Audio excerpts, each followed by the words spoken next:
I'm sorry. I can't afford this date. The words tore from her throat, a choked whisper wrapped in shame.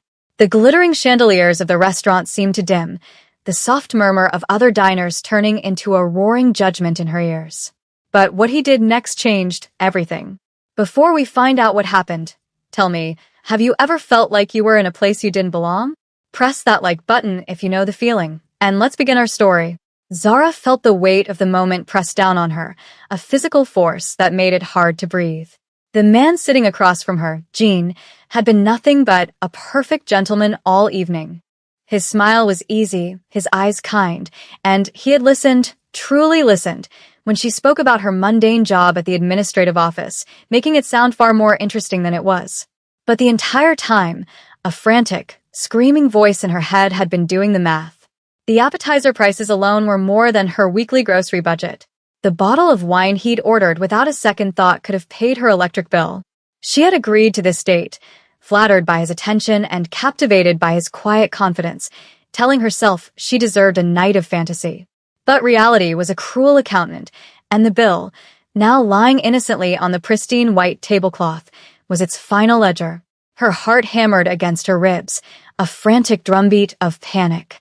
She had exactly $73 in her bank account until her next paycheck, most of which was already mentally allocated to the money she needed to send her mother for a dental emergency. A smile that felt plastic and brittle was stretched across her face. She'd hoped he would just pay, that the awkward dance of who pays for what would be sidestepped by his clear affluence. But he had let the bill sit there, a silent invitation, and she felt the walls of her carefully constructed composure begin to crumble. She couldn't play this game. She couldn't pretend to be someone she wasn't, a woman who could casually split a $300 dinner bill. The pretense was too heavy, and her shoulders, already burdened by the weight of 2 jobs and endless family obligations, could no longer bear it. So she broke. The tears came first, hot and stinging, blurring the crystal water glasses into shimmering blobs. Then came the confession, a torrent of humiliation she couldn't hold back. "I'm so sorry," she repeated, her voice cracking. "I should have said something sooner.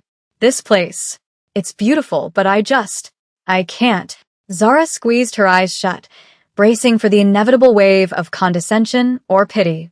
She expected a polite, dismissive smile, a quick and efficient payment, followed by an awkward, silent walk to the door where they would part ways forever.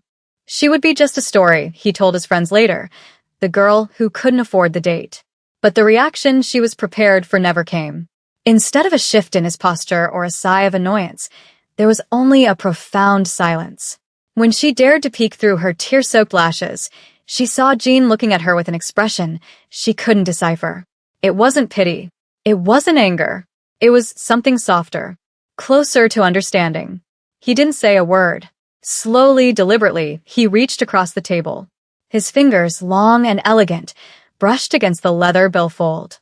He picked it up, opened it, and placed his own credit card inside without so much as a glance at the total. The action was so simple, so devoid of drama or condescension, that it stunned her into silence. The roaring in her ears subsided. He closed the folder and placed it at the edge of the table for the waiter. Only then did he meet her gaze again, and a small, genuine smile touched his lips. "It's okay," he said, his voice a low, calming rumble. "Honestly, I'm just relieved. I was terrified you were going to order the lobster." The gentle humor in his tone was a lifeline. A small, watery laugh escaped her lips, half sob, half relief. He had not only saved her from humiliation, but he had also given her the gift of shared laughter, turning a moment of intense shame into a secret between them. "I saw it on the menu," she admitted, wiping her eyes with the back of her hand. I think my heart stopped for a second. He leaned forward, his elbows on the table, creating an intimate space just for the two of them. "This place," he said, gesturing vaguely at the opulent surroundings, "it's all for show. It's about sending a message, not about enjoying a meal.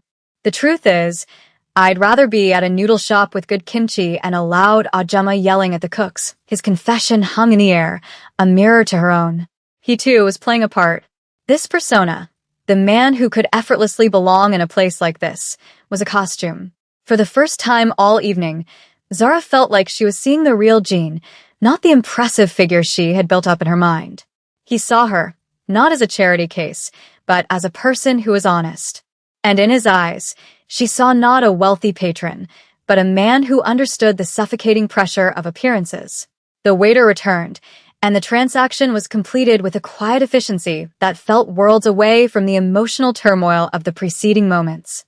The wall between them, built from her insecurity and his impressive facade, had been shattered by one simple, vulnerable truth. They left the restaurant, stepping out into the cool night air. The city lights seemed brighter, the sounds of traffic less jarring. The oppressive weight that had been crushing Zara's chest was gone, replaced by a lightness she hadn't felt in years. She felt seen. She felt safe. Jean turned to her, a thoughtful expression on his face. "The night is still young," he said. "And I still owe you a proper dinner. Are you interested in that noodle shop I mentioned?" A real, unburdened smile spread across her face. "I would love that," she said, and she meant it more than she'd meant anything all day. They walked for several blocks, leaving the glittering high-rises and designer storefronts behind. The streets grew narrower, the buildings more lived in. He led her to a small, unassuming restaurant tucked between a laundromat and a convenience store. The windows were steamy, and the smell of rich broth and garlic spilled out onto the sidewalk. Inside, it was the complete opposite of the first restaurant. It was loud, warm, and wonderfully chaotic. An elderly woman with a kind, wrinkled face shouted a greeting at Jean from behind the counter, and he bowed respectfully, calling her Imo, Auntie. The sterile silence was replaced by the clatter of chopsticks and the happy chatter of families sharing a meal. They sat at a small wooden table, and Jean ordered for them both in fluent Korean, a rapid-fire exchange with the owner that ended in a shared laugh. Minutes later, 2 huge, steaming bowls of soup were placed before them, filled with chewy noodles, savory broth, and perfectly spiced kimchi. It was the most delicious thing Zara had ever tasted. Here, in this cozy, authentic space, the conversation flowed effortlessly. She found herself telling him everything about her dream of leaving her data entry job to become a freelance graphic designer, about the small apartment she could barely afford, about the constant worry for her family back home, and the pressure she felt to be their safety net. He didn't just listen, he absorbed her words, his gaze never leaving her face. He, in turn, opened up in a way that felt deeply personal. He told her about his daughter, Mina, who is 7 years old, and the center of his universe. He spoke of his own business, a logistics software startup he was building from the ground up. "It sounds impressive," he admitted with a self-deprecating shrug, "but right now it's mostly just me, my laptop, and a lot of sleepless nights fueled by instant coffee." It's an all-or-nothing gamble. They were 2 people on a precipice, balancing their dreams against the harsh realities of rent and responsibility. The connection they forged over that simple bowl of noodles was more real and profound than anything a $300 meal could have ever bought. In the weeks that followed, their relationship blossomed in the soil of that shared honesty. Their dates were a map of the city's best-kept, low-cost secrets, long walks along the river, afternoons spent in a free art museum where Zara would sketch the sculptures while Jean watched, evenings spent in his small apartment attempting to cook together, usually ending in laughter and a call for pizza. Each moment was simple, yet deeply meaningful. They were building a world together founded not on what they had, but on who they were. One sunny Saturday, Jean asked her to meet him at the park. There was a nervous energy about him she hadn't seen before. "There's someone I'd like you to meet," he'd said on the phone, and she knew instantly who he meant. Her heart fluttered with a mix of excitement and anxiety. Meeting Mina felt like a monumental step, a test she desperately wanted to pass. She worried all morning. What if his daughter didn't like her? What if she said the wrong thing? Children were brutally honest, and Zara feared Mina would see all the insecurities she tried so hard to hide. She found Jean near the playground, and standing half-hidden behind his legs was a little girl with big, curious eyes and 2 pigtails that bounced when she moved. This was Mina. "Mina, this is my friend, Zara," Jean said gently, his hand resting on his daughter's shoulder. Mina offered a shy, one-shouldered shrug and burrowed her face deeper into her father's jeans. Zara's heart went out to her. Instead of pushing or trying too hard, she simply gave the little girl a warm smile and then sat down on a nearby bench.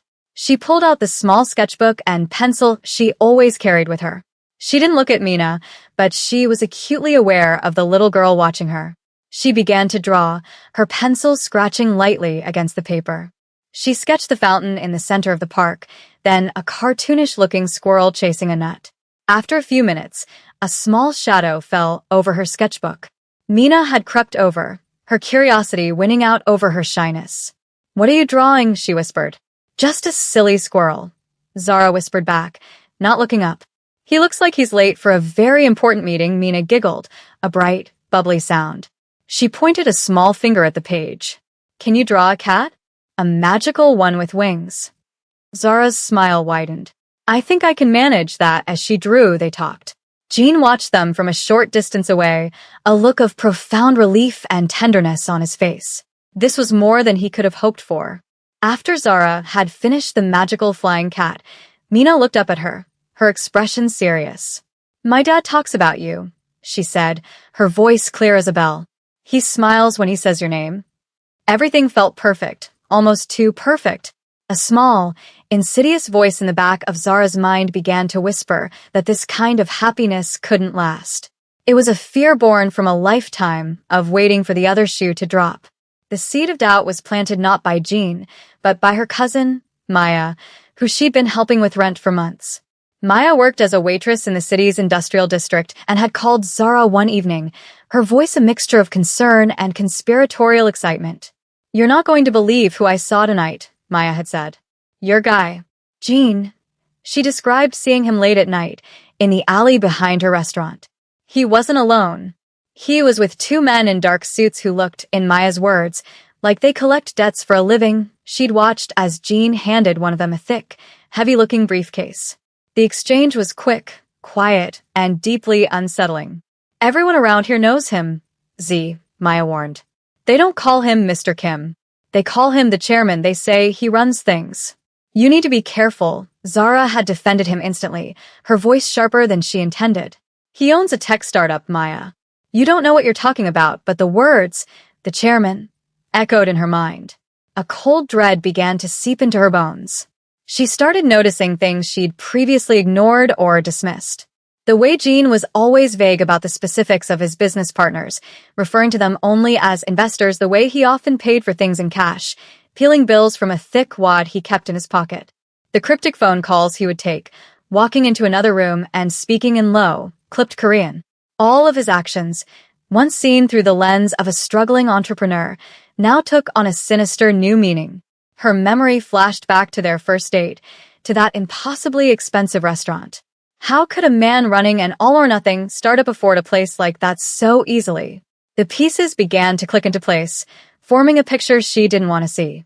Was his story about financial strain just another facade, a different kind of lie to test her? The trust she had cherished, the foundation of their entire relationship, began to feel like quicksand. She didn't confront him. She didn't know how. Instead, a chasm of silence opened between them. She began to pull away, her texts becoming shorter, her excuses for not seeing him more frequent.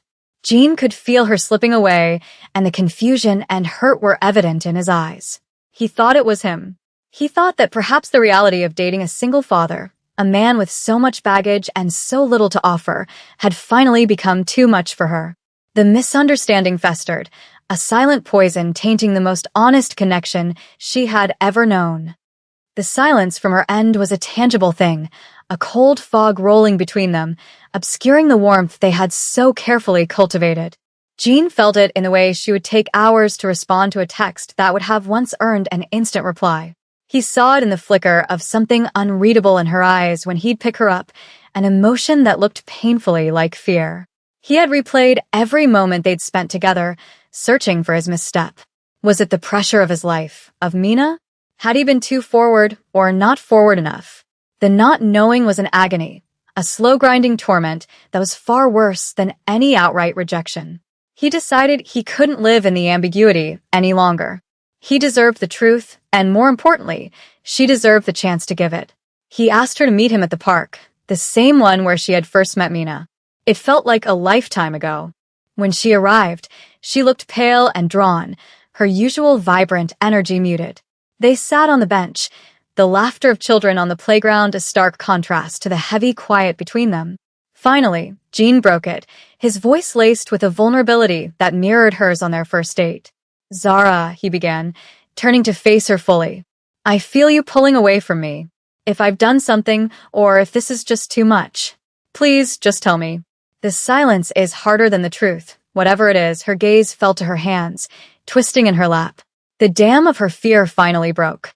"I know," she whispered, the words barely audible. "I know who you are," he frowned, confused. "What are you talking about?" She finally looked at him, her eyes filled with a terrifying cocktail of fear and accusation. "My cousin saw you in an alley late at night with those men. She told me what they call you." She took a shaky breath. "They call you the chairman." The name landed in the space between them with the force of a physical blow. Jin's face went through a rapid series of transformations. First, utter confusion, then a dawning, horrified understanding, and finally, a deep, profound hurt that seemed to extinguish the light in his eyes. That she could believe this of him, that the woman who had shown him such profound empathy could think he was a monster. It was a betrayal deeper than any he could have imagined. "The chairman," he repeated, the name tasting like ash in his mouth. "That's what you think of me? That I'm some kind of gangster?" He let out a harsh, humorless laugh. "After everything? After I told you about my dreams, about Mina?" He stood up, pacing in front of the bench, his hands running through his hair in agitation. "You think my struggle is a lie? That it's all some elaborate act?" He stopped and looked down at her, his voice dropping to a pained whisper. "I thought you saw me, Zara. I really thought you did." A cold, hard knot of shame tightened in Zara's stomach. Hearing the raw pain in his voice, seeing the genuine devastation on his face, she realized how monstrous her assumption had been. But the fear, fed by Maya's dramatic story and her own deep-seated anxieties, had been too powerful. He sat back down, the fight draining out of him, replaced by a weary resignation. He looked not at her, but at the fountain, his gaze distant. "That name," he said, his voice flat and devoid of emotion. "I haven't heard it in years. It's not mine. It was my father's." The story came out in a slow, painful torrent. His father had been a man of immense pride but poor judgment, a small business owner who had fallen into gambling. When his legitimate lines of credit dried up, he turned to loan sharks, borrowing an astronomical sum he could never hope to repay.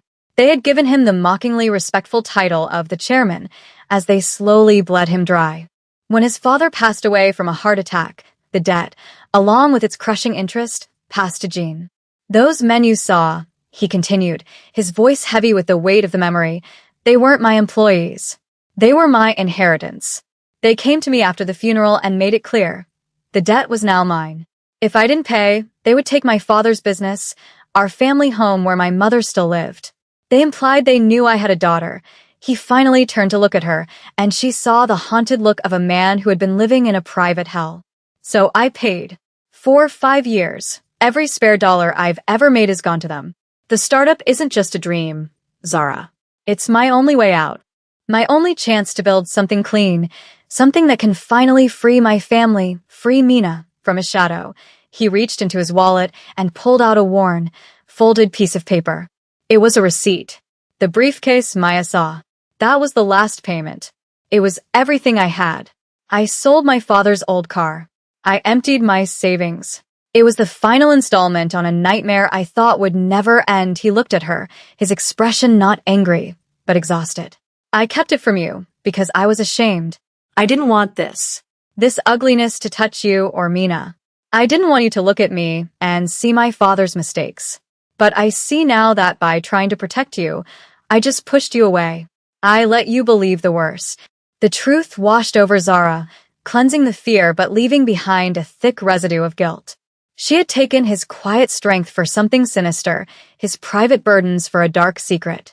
He wasn't a criminal. He was a man of profound honor, sacrificing his own present for his family's future. He had been carrying this impossible weight alone, all while trying to build a new life and be a good father. Tears welled in her eyes, but this time they were not for herself. They were for him. For the sleepless nights he must have spent worrying, for the shame he carried that was never his to bear, for the loneliness of his struggle. She reached out and placed her hand over his. His skin was cold. "Jean," she whispered, her voice thick with emotion. I am so sorry. "I should have trusted you. I should have come to you. I should have asked. It was my own fear that got in the way. Can you ever forgive me?" He looked down at her hand on his, and a long, shuddering breath escaped him. It was the sound of a man letting go of a burden he had carried for far too long. He turned his hand over and laced his fingers through hers, his grip tight, anchoring. "There's nothing to forgive," he said, his voice softer now. "You were scared. I understand. I couldn't bear the thought of losing you over a lie." She moved closer on the bench, closing the distance between them.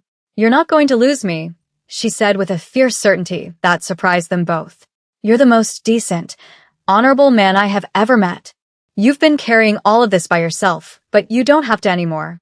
Not anymore. In that moment, something shifted between them. The fragile, budding romance, threatened by misunderstanding, was now being reforged in the fires of absolute truth. It was stronger, deeper, and more resilient than before.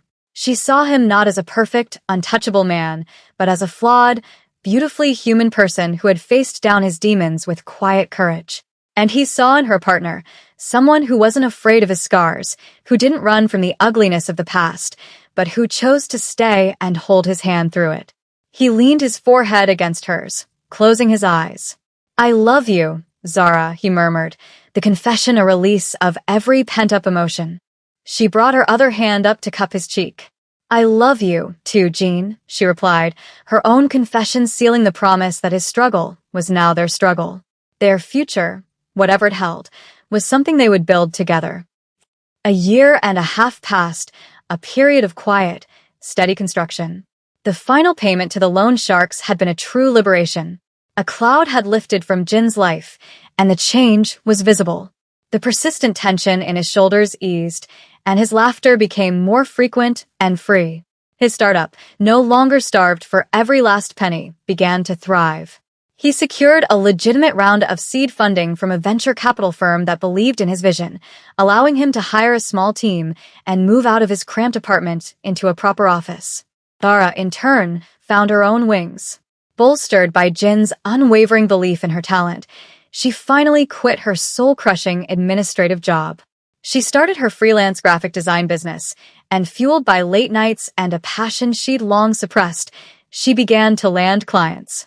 Her income was inconsistent at first, but it was hers, earned on her own terms. Their lives intertwined seamlessly. They were a team in every sense of the word. She would help him with branding for his startup, and he would help her with the accounting for her business. They navigated the challenges of co-parenting Mina, who adored Zara and had started calling her Auntie Z. Their home was filled with the easy chaos of family life.